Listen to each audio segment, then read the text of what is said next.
කැනඩාවේ ඔටාවා අගනුවරට තදාසන්න බැරහෙවන් ප්‍රදේශයේ පදිංචිව සිටි එකම පවුලේ සමාජිකයින් 5 දෙනෙකු ඇතුළු ශ්‍රී ලාංකිකයින් 6 දෙනෙකු නිවස තුළදීම සාහසික ලෙස ඝාතනයට ලක් වූයේ පසුගිය වසරේ මාර්තු මාස 6 වෙනිදායි.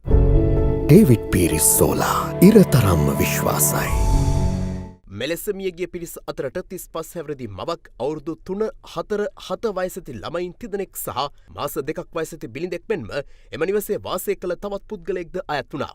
මෙහිදී එම පවුලේ පියා වූ ධනුෂ්ක වික්‍රමසිංහ නම් පුද්ගලයාද දරුණු කැපුම් තුවාල ලැබූ නමුත් ඔහුගේ ජීවිතයට හානියක් වූයේ නැහැ. මෙම ඝාතනය සම්බන්ධව අත්අඩංගුවට පත් වූයේ එම නිවසේම නේවාසිකව රැඳී සිටි එවක 19 හැවිරිදි වියේ පසුව ශ්‍රී ලාංකික සිසුවෙකු වන ෆෙබ්‍රියෝද සොයිසායි. සැකකරු ෆෙබ්‍රියෝද සොයිසා අදාළ සමූල ඝාතනයේ සහ ඝාතනයට තත් කිරීම සම්බන්ධව අධිකරණය හමුවේ වරද පිළිගෙන තිබෙනවා. එහිදී සිය ශිෂ්‍ය වීසා කාලයේ අවසන් වීම හේතුවෙන් හටගත් සිත්ඇවුල මත තමන් මෙම ඝාතන සිදු කළ බවත් ඒ සිදු කළ ආකාරයත් සැකකරු පාපොච්චාරණය කර තිබුණා. මාර්තු 6 වෙනිදා පස්වරුවේ එම නිවසේ රැඳී සිටි අනෙක් ලාංකිකයා වන ගාමිණී අමරකෝන් සිනමා පටයක් පෙන්වන මුවාවෙන් නිවසේ බිම්මහල වෙත කැඳවාගෙන ගොස් සෙන්ටිමීටර් 38ක් දිගැති දඩයම් පිහියකින් කපා කොටා මිනිත්තු කිහිපයකදී ඔහු ඝාතනය කළ බව සැකකරු ප්‍රකාශ කර තිබුණා.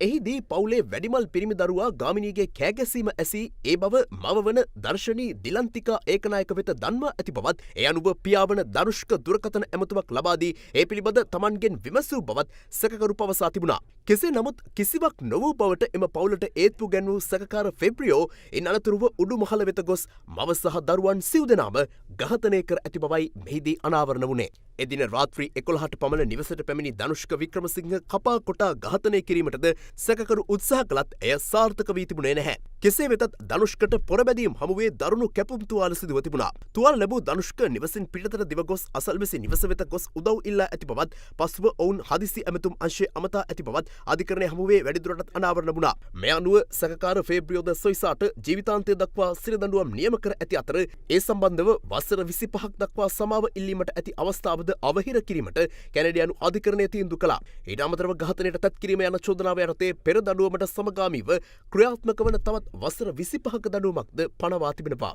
සැකකරුගේ වයසත් ඔහුගේ මානසික තත්ත්වයත් සලකා දඬුවම අවම කරන ලෙස විත්තියේ නීතිඥ අධිකරණයෙන් ඉල්ලා සිටියත් අධිකරණය එය ප්‍රතික්ෂේප කර තිබුණා.